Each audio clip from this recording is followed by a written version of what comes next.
अमृतवाणी सदगुरुदेव की है 400 नंबर की।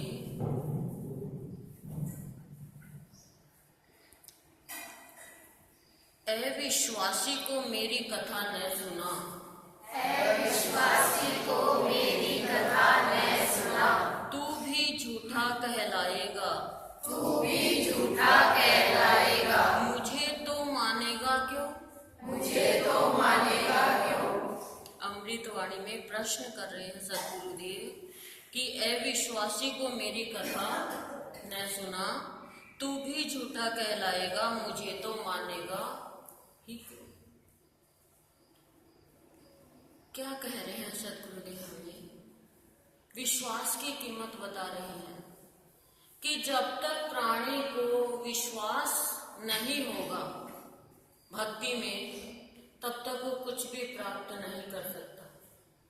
जब तक उसके जीवन में संदेह है और विश्वास नहीं है, भक्ति में पाना तो दूर की बात है, संसार में भी कुछ नहीं पा सकता। संसार में भी उसे जब ही मिलेगा जब वो विश्वास करेगा, और विश्वास अंदर का भाव है। विश्वास एक महाभाव है जिसके कारण प्राणी अपने जीवन को अशांति से शांति में लेकर जा सकता है। सदगुरुदेव ने हमेशा बताया कि मैं तुम्हारा काम नहीं करता, तुम्हारा विश्वास मेरे से काम कराता है। विश्वास काम कराता है। एक औरत रोती हुई जा रही है, आगे पति की डेड बॉडी जा रही है, बीच में तुलसीदास जी बैठे हुए हैं किसी चबूतरे पे, और वो औरत पता नहीं उसके दिमाग में क्या सोची और तुलसीदास जी का आशीर्वाद ले लेती, रोती हुई। और तुलसीदास जी कहते हैं सौभाग्यवती। अब तुरंत उसने कहा कि मेरा तो पति है, मर गया, आगे डेड बॉडी लाश आ रही है और आपने सौभाग्यवती का आशीर्वाद दे दिया। तो तुलसीदास जी ने क्या कहा, हे प्रभु ये क्या कहलवा दिया, मेरी लाश नहीं जाएगी, आपकी जाएगी। मैंने बोला भी नहीं, ये शब्द भी आपकी है। आगे चल के डेड बॉडी जिंदा हो जाती है। ये विश्वास है, तुलसीदास जी को विश्वास है कि मेरे से मेरे राम ने कहलवाया है तो इसका पति जिंदा होगा। विश्वास के बिना हमारे परिवार में देखो आप, पति पत्नी पे विश्वास नहीं करेगा, पत्नी पति पे विश्वास नहीं करेगी तो गृहस्थी कैसे चलेगी। दोस्त एक दूसरे पे विश्वास नहीं करेगा तो कैसे दोस्ती चलेगी। बहनों में विश्वास नहीं होगा तो बहनों का रिश्ता टूट जाएगा।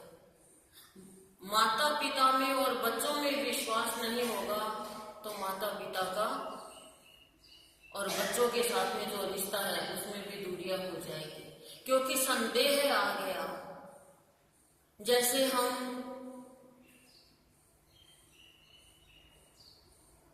कल्पना करें कि एक व्यक्ति बहुत योग्य है, इंटेलिजेंट है, एकदम पढ़ा लिखा भी है, और वो इंटरव्यू देने के लिए जा रहा है और उसका इंटरव्यू में सिलेक्शन भी हो गया। लेकिन पास में जो है, इंटरव्यू लेने वाले के पास में जो बैठा हुआ है, हेल्पर बोले कुछ भी बोले, वो ये कह दे कि भाई आप इसका सिलेक्शन तो कर रहे हो लेकिन इसका भरोसा नहीं है।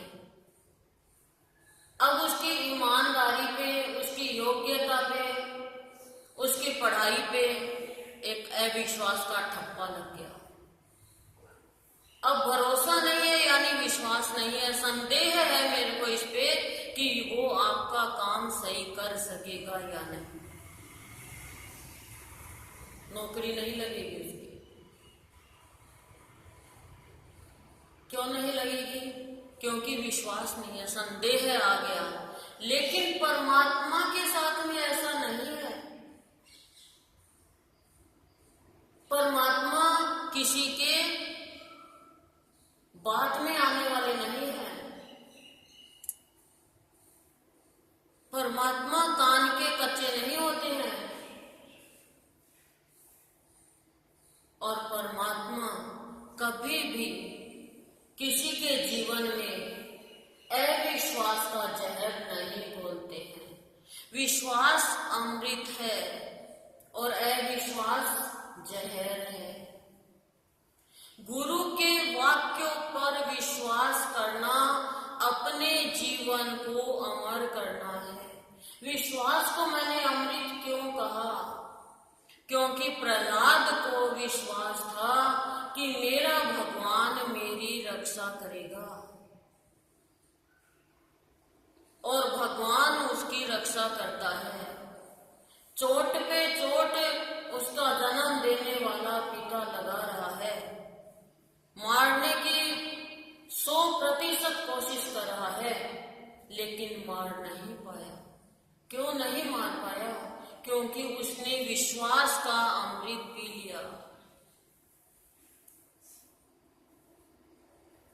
सबरी को उसके गुरु ने कहा कि इसी कुटिया में एक दिन तेरा राम आएगा, और वो बुढ़ापे की ओर चली गई। लेकिन गुरु के वाक्यों पे विश्वास किया उसने, और विश्वास के कारण भगवान को चल के जाना पड़ा। यदि उसका विश्वास डिगमिगा जाता तो भगवान रास्ते में ही रुक जाते। विश्वास के अमृत ने राम को सबरी की कुटिया में लेकर जाने का सूत्र बांधा। तो विश्वास ही वो सूत्र है जो भक्त को भगवान के प्यार में बांध देता है, और भगवान को भक्त की मुट्ठी में बंधना पड़ता है।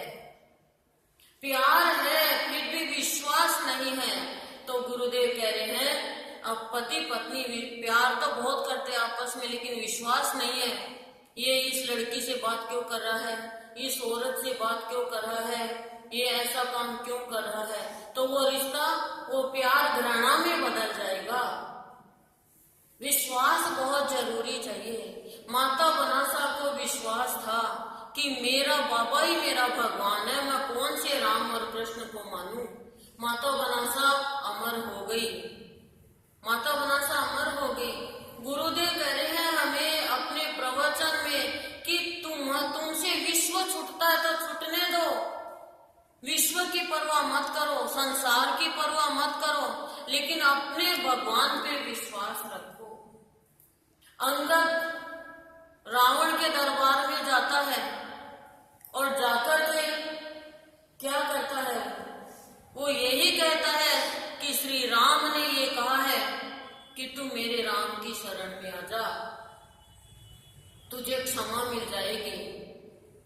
तो रावण ने क्या कहा कि तू श्री राम बोल रहा है, उसके आगे श्री लगाने की क्या जरूरत हो, तो वनवासी है, वो तो एक जंगल में घूमने वाला एक साधारण प्राणी है।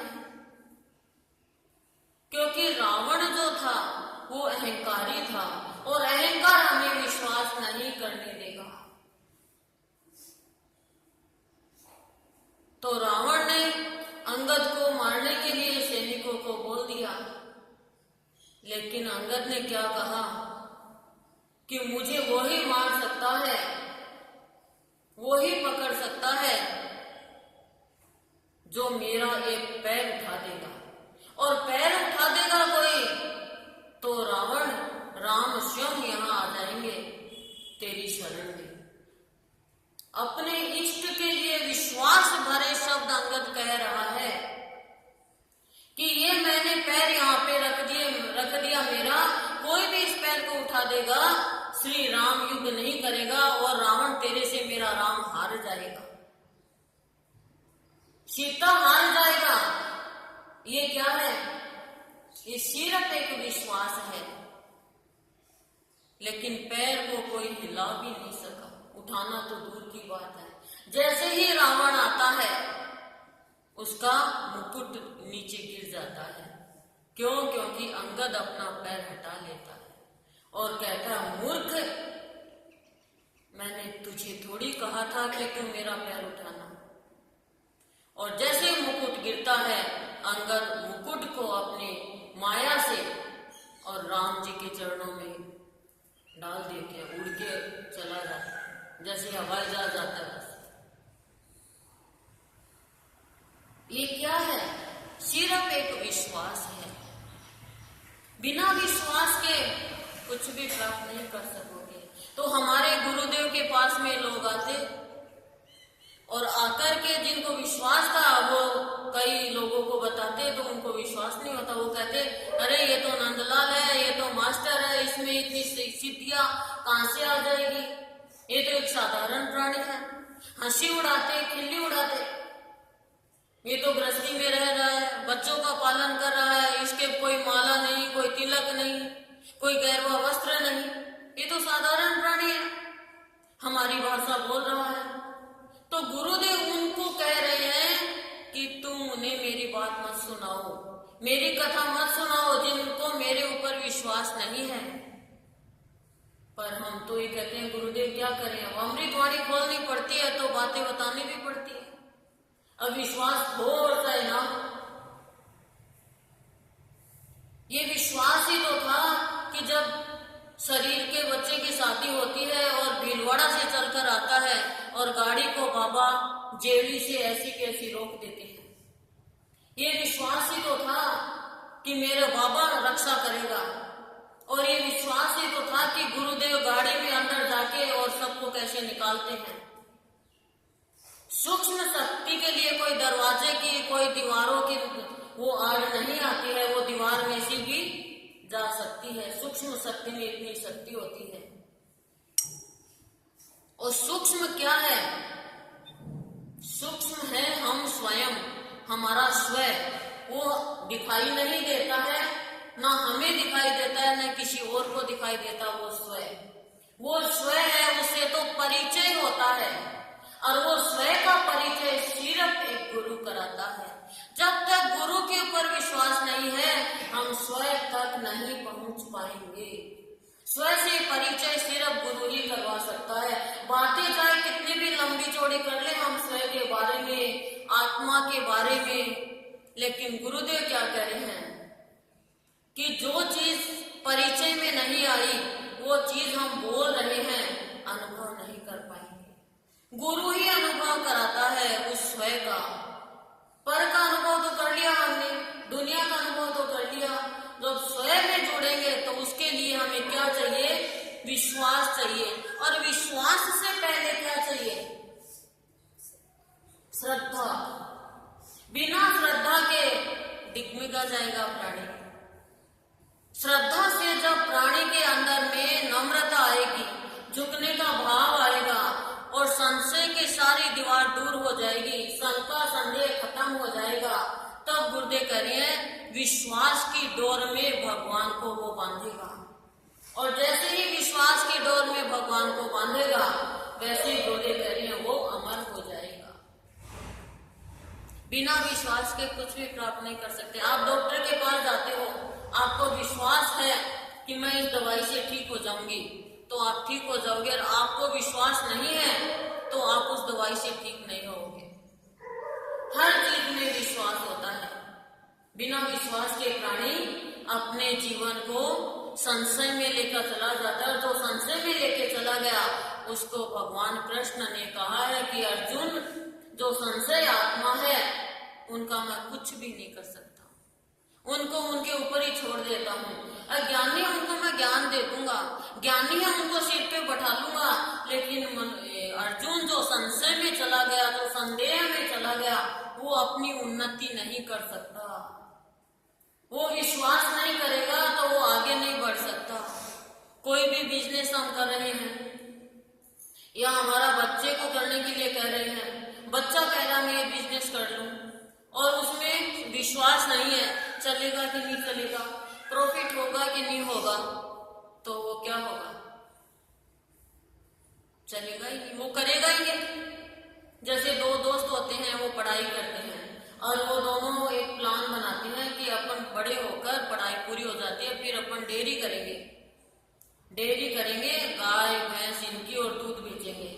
अब एक दोस्त तो चला जाता है विदेश और एक दोस्त रहता है गांव में।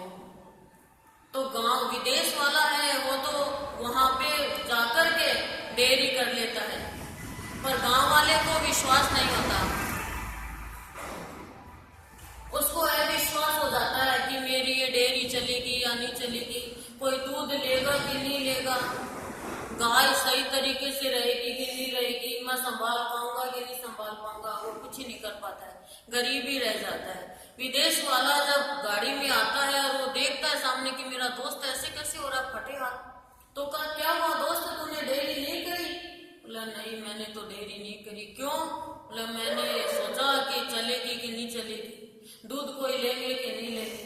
बोले यार मैंने विदेश में जाके डेयरी कर ली, नौकरी करते करते और मैंने डेयरी कर ली, नौकरी भी छोड़ दी मैंने और मेरा तो बहुत अच्छा चल रहा है। तो कहा तेरे को विश्वास होगा? बोला मेरे को तो विश्वास था कि चलेगी मेरी तो डेयरी, क्यों नहीं चलेगी। तो विश्वास के बिना प्राणी न तो भौतिकता में आगे बढ़ सकता है न आध्यात्मिकता में आगे बढ़ सकता है, किसी भी चीज में आगे नहीं बढ़ सकता। तो गुरुदेव कह रहे हैं जो प्राणी है विश्वास कर रहे हैं मेरी बातों के ऊपर, मेरे भक्त की बातों के ऊपर, उससे बोला हाथ जोड़ के प्रार्थना की उसको बात मत सुनाओ, वो पूछे तो भी चुप हो जाओ, उसको सुनाने से कोई मतलब नहीं है, क्योंकि वो राई का पहाड़ बना देगा, अच्छी चीज को भी वो खराब कर देगा। मिठाई में भी वो चाय बनी हुई है, दूध है, उसमें भी एक नींबू की बूंद डाल देगा, जहर डाल देगा उसमें। तो गुरुदेव कह रहे हैं वो प्राणी है वो जहरीला है, जिसके अंदर है विश्वास है वो, उसको मेरी बात मत सुनाओ प्लीज। गुरुदेव कह रहे हैं मैं अमृतवाणी के माध्यम से कह रहा हूँ, ये कहना मान लोगे तो आप भी शांत रहोगे और दूसरे भी शांत रहेंगे, और यदि नहीं मानोगे तो सुनाते रहो अपनी पढ़ाई के लिए, अपनी प्रशंसा के लिए, और तुम्हें भी कुछ प्राप्त नहीं होगा और भगवान भी खुश नहीं होंगे। और वह अमृतवाणी के माध्यम से सुनाने की बातें वही सुनाए, जो अंदर की बातें हैं, जिनको विश्वास नहीं है उनको सुनाने से कोई फायदा नहीं, जिनको विश्वास है उनको ही हम सुनाए, ताकि हमारा जीवन भी सुंदर हो और हमारा भगवान हमें और धन दे।